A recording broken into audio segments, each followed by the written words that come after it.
Well, I'm delighted to be joined by the current leading jockey here at Glorious Goodwood for 2025, Oisin Murphy. Not in his silks, as you'd want to be, but in a very smart suit instead, Oisin. I know you're serving a suspension, but up to this point, what a great Goodwood it's been for you. Yeah, really fortunate, Jess. I was delighted with the way the few days went.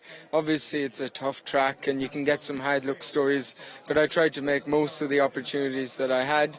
And unfortunately, I'm sitting today out. I'm on the sidelines. I'm back riding on Tuesday. But hopefully, we can hold on to that lead in the jockey's title race for Glorious Goodwood. Yeah, Ryan Moore is going to be breathing down your neck, but you've got a good lead. Tell me about some of the winners you've had this week. They've been a good variety of trainers that you always like to support, the likes of Oisin Murphy and, of course, Andrew Balding. What have been the standout moments for you this week? I think the real standout was probably Fox Legacy yesterday. I wasn't sure about the ground. Since he's been with Andrew, he was previously with Sir Michael Stout. He's only raced on a fast surface, but he's by Lope de Vega, and he seemed to love the conditions yesterday, which I would have described as good to soft. He probably marked himself as a stakes horse, no doubt about it. And it was great to ride a winner for Hughie Morrison as well in the first race. Kyle of Lochash absolutely bolted up, and it was a good day. Shame he wasn't 4. I probably should have won on Shaman Champion. I felt I was in the right spot in the race, Jess, but I had to challenge on the worst of the ground. It was a pace collapse late, so unfortunately I couldn't reward Hughesy. Well, you've got exceptionally close on quite a difficult area that you were in. You're trying to come down the middle. Tell us and the American viewers about how the track changed yesterday with the fresh strip of ground. That meant that you had a different way of racing the track, and we found that really interesting to watch. Yeah, it was completely different because the clerk of the course opened up a fresh strip on the inside rail, which wasn't raced on for the first 3 days of the festival. So it was a huge advantage to get onto that fresh strip.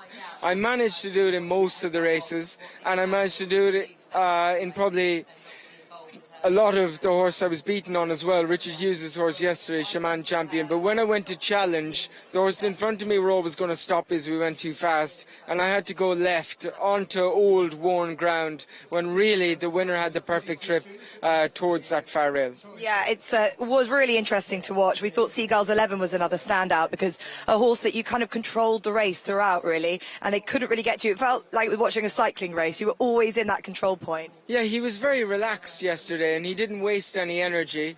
And I was really pleased to see him back. Obviously, sentimental value because Hugo trained his father, Galileo Gold. He's owned by some famous footballers, and there was a bit of pressure on because I rode for them the day before and we didn't have any success. So it was nice to see him back to form. And Hugo mentioned maybe some international travels. Obviously, for the American viewers, he's a horse who'd already raced at the Breeders' Cup in the juvenile turf, and he's an exciting one with the future in mind. And I know today you're going to have to watch gritted teeth because there are a lot of horses that you know very well running today. If you could tell the fans, your viewers, about some of them that potentially you would have hoped to have been on today that you're looking forward to seeing run well. Yeah, so I think Ghost Mode will finish in the first 3 in the maiden. I think it's the third last or the second last race. Very nice horse, was third on debut over a sprint distance, over 6 furlongs. He wants a little bit further. He's going to wear a hood because he can be a bit fiery. But I think if he relaxes close to his speed today over 7, this ground will be fine. I think he might win, and he's an each way price. I think he's about 12-1. And Gladius has a great chance in the last. 9 furlongs suits him well. He won at Sandown last time. He won on debut and then he was beaten on his next start. But the form of that defeat has really worked out. And he's a horse I like. The ground won't be an issue. I expect it to be good and a little bit dead today. It's a big field for a horse that's only had 3 runs. But William Buick will be eager to win on him. And I think he's feasibly handicapped to be very hard to beat in the last race. And you'd be happy for William Buick. He hasn't had the easiest of weeks, but Ryan Moore is the one that's breathing down your neck, as I said, for that title. But I know that Gladius is a very good horse. My other question to you, Oisin, it's been a great week. You had a Group 1 winner earlier on in the week on the Sunday, this nearly a week ago, for Oisin Murphy. Tell us and tell the viewers about how much you enjoy riding for such a variety of trainers. Saeed's been very good to you. Hugo, you mentioned. Hughie, Andrew, of course. But you love being very loyal to a lot of people for a long time now.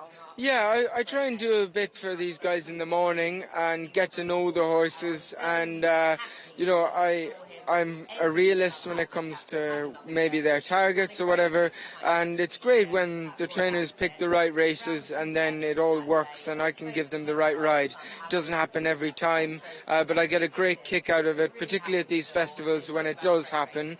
Like Saeed had a Royal Ascot winner, he's now at a Glorious Goodwood winner. We had a Group 1 winner together in Germany on Sunday, and he only has about 40 horses nowadays. So to be achieving on the bigger stage like that is fantastic, and it's rewarding for the people that put in all the work behind the scenes. And we know that you love going well at these festivals at home, but internationally you were ticking off so many big race meetings over the winter months.